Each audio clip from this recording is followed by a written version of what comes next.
Hi,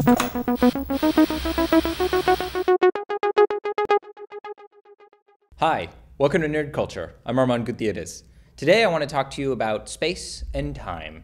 Some of us like outer space, and some of us like Twilight Zone space and time. And it's pretty dang spoopy. But what I want to talk about specifically is how much space and time nerds need to play games. Tabletop games are a staple for gamers, and they're not small things. Pen and paper, more like books and spreadsheets. And I don't mean EVE Online spreadsheets. Those can't exist in real life without computers. But tabletop gamers need a ton of space and a lot of time. Let me give you an example with a gaming company called Fantasy Flight Games that has 3 flavors of time and space. Star Wars X-Wing Miniatures needs a 3x3 table plus some extra space for your cards, and boom! You have an Imperial, Rebel, and Scoundrel spaceship dogfight inside of your living room. Time-wise, it takes about 20 minutes for a game, but if you will have an hour, then you can play it as though you're in a tournament. Got some more time and space? Star Wars Imperial Assault is roughly the same size, and it takes up more time. It's an hour at least, and it can last as long as to 2 hours.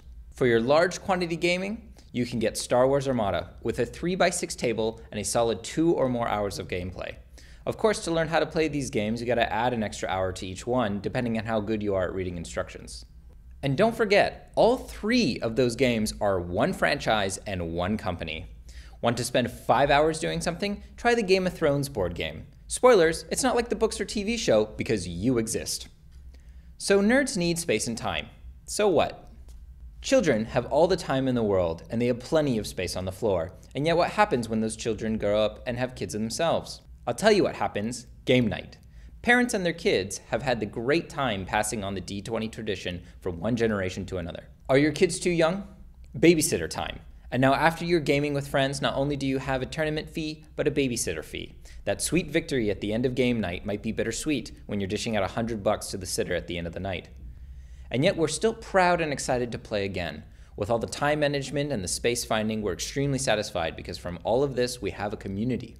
We play these games and time them out because, well, we're with other nerds. Being with others who think like you and are willing to put in as much work as you for a unified goal is such a humanistic thing, even from Clue from Tron Legacy can't deny its beauty.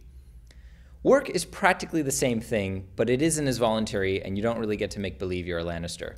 And let's say you don't want something as violent and sexually active as Game of Thrones. There are millions of games that you can play that are board games that take about 20 or even 5 to 10 minutes if you're on a road trip or if you like to play multiple times. And if you're a hermit nerd and like being in your room more than being out in the real world, no fucking problem! The world of video games is here. I'm sure most of you know what video games are and how vast they become. From the smallest of games on your phone to the biggest of games on the World Wide Web of Warcraft, there are endless options for crafting that sweet, sweet community. Clans, guilds, parties, whatever you call it, the Digital Realms community is vast and great. People have met and married online through video games, and they manage their time to battle, date, and even try kinky stuff. Looking at you, Second Life. And now with esports like Dota and LoL, more and more people are seeing the power of time and space management. I used to think that meeting up with friends to go bar hopping was the hardest thing to do until I joined a guild. We don't even have to leave our houses and it takes an hour for 60 people to meet up and kill a demon king. Slaying a pitcher on Friday night with friends doesn't take that long, but it's nowhere near as satisfying. So for hanging out with friends and playing some games, it takes up a lot of space and time. But with all that comes a strongly dynamic and impressive community that for my time is always worth it. What kind of communities do you belong to? Go ahead, post it down. Have a guild and you need more people in a game? Post, try to get some new people to join you to slay the Demon King. I'm kidding, there's no Demon King. If you like this video, you should like, comment, and subscribe. It lets me know to keep on making more videos like this. Or I can keep on making more con videos, or I can do some more comic book promos, whatever you want. Hopefully soon we'll have some toy reviews for you to check out. Thanks for watching Nerd Culture. I'll see you next time.